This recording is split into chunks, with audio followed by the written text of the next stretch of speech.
Hi, my friends. It's your tour guide to the sci-fi side, me, Preston E. And today, we're going to take a look at Mystery Science Theater 3000, Volume 9. In this collection, we got a little bit of something for everybody. We got a spacey movie. We got a biker movie. We got some crazy long-titled psychedelic zombie movie at a fair. And we got an Ed Wood movie. Ooh, real scary. Better brace yourself. As always, we're going to vote each individual episode on an SOL bone scale of 1 through 5, and then we're going to rate the entire collection on an SOL bone scale of 1 through 20. So, boogity, boogity, boogity, let's go rating.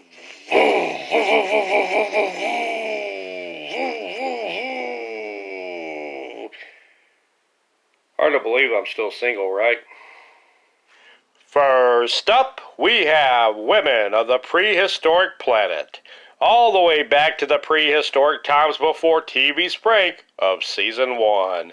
That's right.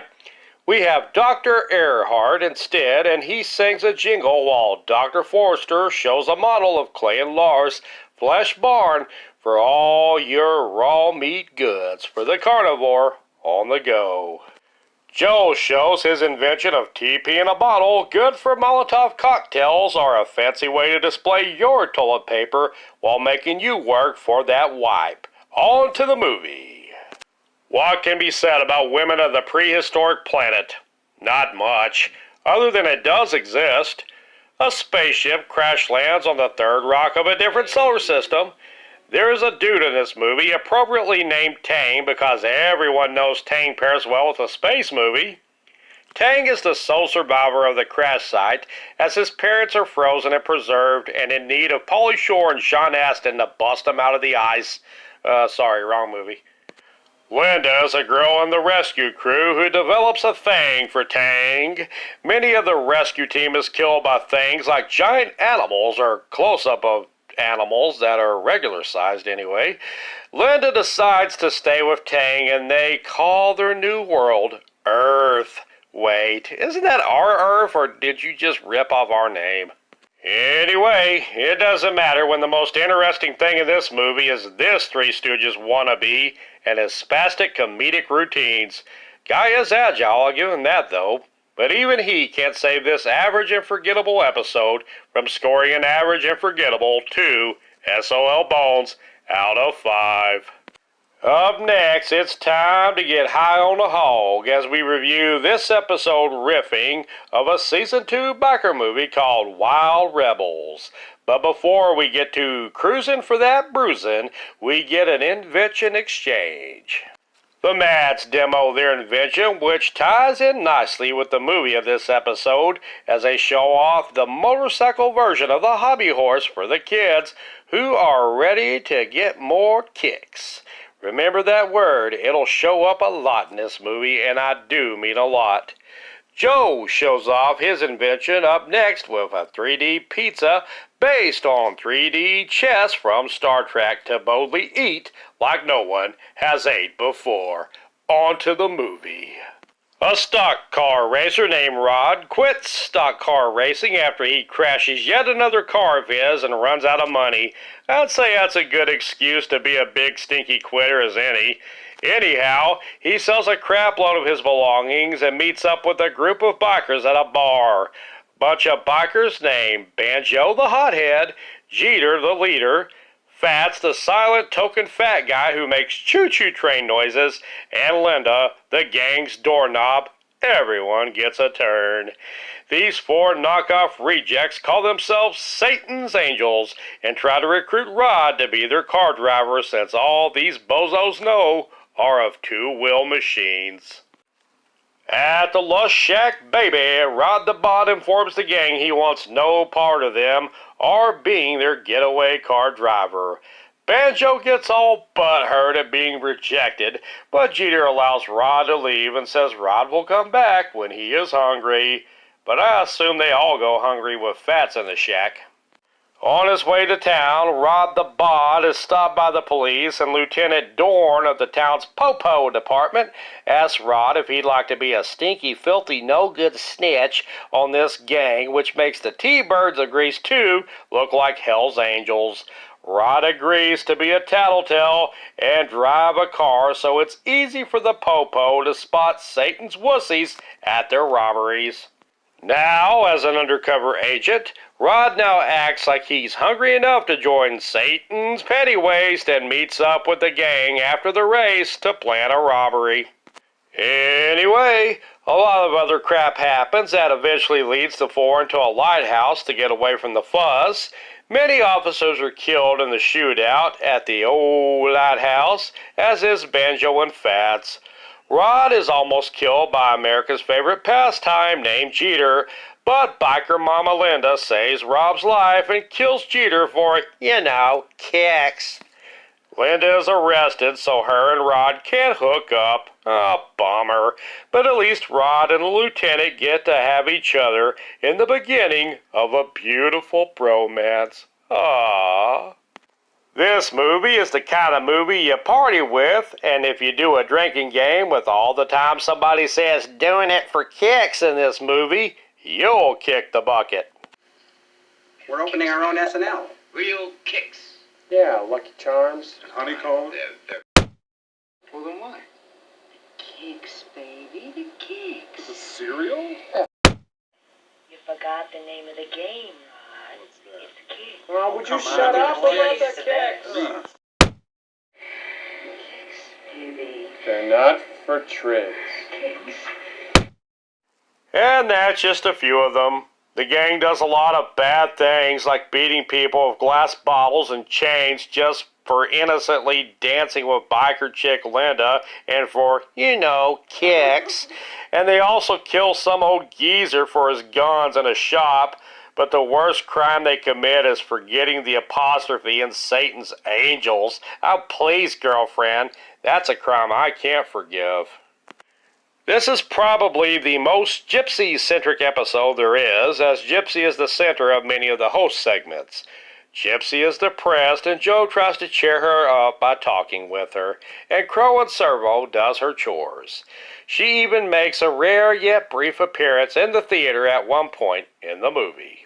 They turned the flying sub from the voyage to the bottom of the sea show into a bar. No, Gypsy, Joel, we This couldn't hear episode you. also reveals the meaning behind that weird noise TV's Frank always makes.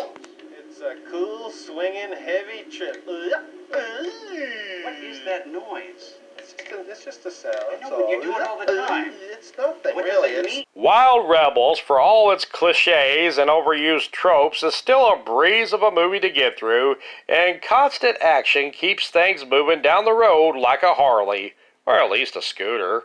The movie is a high-octane action hoot with plenty of gut-busting rips for a 3 out of 5 SOL bones.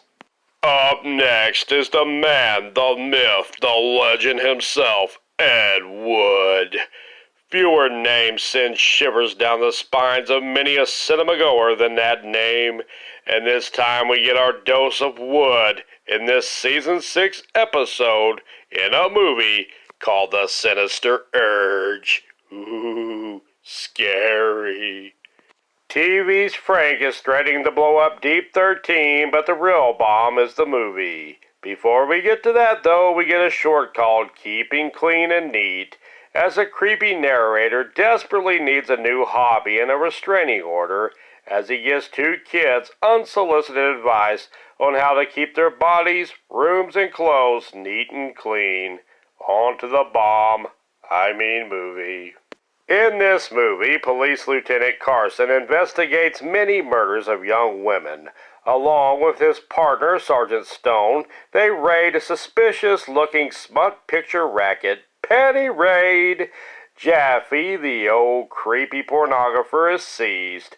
Johnny Ride and Gloria Henderson are the ringleaders of this operation, and the dirty picture racket is connected to major crimes. Hey, look out. Their associate Dirk is drawn to kill by viewing pornography, giving new meaning to the term "if looks could kill." Oh, just humor me. Dirk's identity is found out by the police, and Gloria and Johnny try to kill him off by messing with his brakes. Dirk survives the accident, though, and is cranky that he was almost killed by him. Dirk kills Johnny and is then shot and killed by Gloria, who assumes she killed Johnny when she shot Dirk by mistake. Whoopsies! Oh well, at least it ends the movie. The wraparound host segment sees TV's Frank trying to blow up Deep 13 in Dr. Forrester, but he fails. And the real bomber is Ed Wood with his bomb, the Sinister Urge, for a 2 out of 5 bombing SOL Bones. And finally, we have this incredibly long title movie called The Incredibly Strange Creatures Who Stopped Living and Became Mixed Up Zombies, and it is straight from Season 8. Just for sanity's sakes, however, we'll call it by its shorter nickname, The Incredibly Strange Creatures.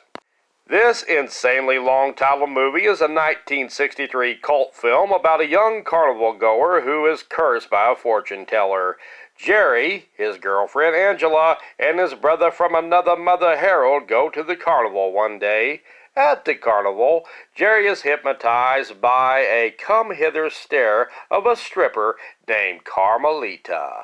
Carmelita has an older sister named Estrella who turns Jerry into a zombie with the help of a spinning wheel. Jerry, under hypnosis, kills a couple named Marge and Bill, and even tries to choke his girlfriend Angela out with his bare hands. Dude, when she said she wanted you to be more hands-on in the relationship, this is not what she meant. Estrella and her monkey-butt ugly crony Ortega have been throwing acid in the face of a variety of carnival goers and turning them into zombies. What a bunch of acid holes.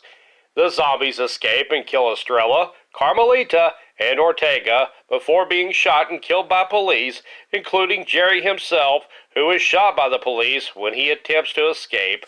Well, that sucks. A fun fact about this film is that it was released in hallucinogenic Hypnovision.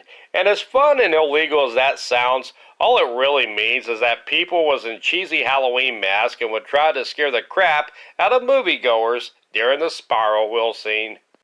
The episode has Paul Chaplin as Ortega, who would play him in later episodes of MST3K2 during host segments. In the movie, Ortega was played by Don Russell, credited as Jack Brady. For this trippy, crazy carnival thrill ride of a movie, I give it a freaky 4 SOL Bones. Mystery Science Theater 3000 Volume 9 gets an 11 SOL Bones out of 20. Well, that about does it for me. Please like, subscribe, and share. I've been Preston E. Garrison, and I am not a crook. I'm out of here, and we'll see you next time for Mystery Science Theater Volume 10.2. Kicks